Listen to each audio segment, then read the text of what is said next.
right? You never told me that there was a connection. You did. I told you there must be some connection. I knew you. No, they totally know. And then there's Lauren. Yeah. Well, Karen started at Sanford High when she was a sophomore, and she started as a freshman at She's Thomas. younger than me, though, right? Yeah, she's younger. I think I like helped coach on the, you know, like when during the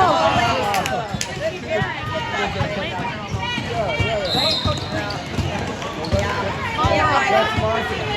Well, Bryce just said he wanted a Yeti cooler at his company meeting today.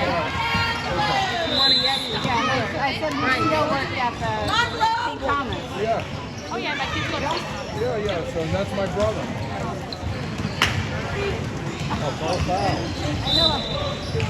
He probably should have kept it to himself and then gave it to me for Mother's Day. He's on the team they called Start 5. Oh really? Yeah, they only had five seniors and no subs.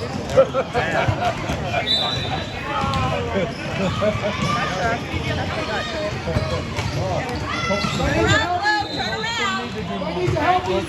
Four of those 5 guys went to the national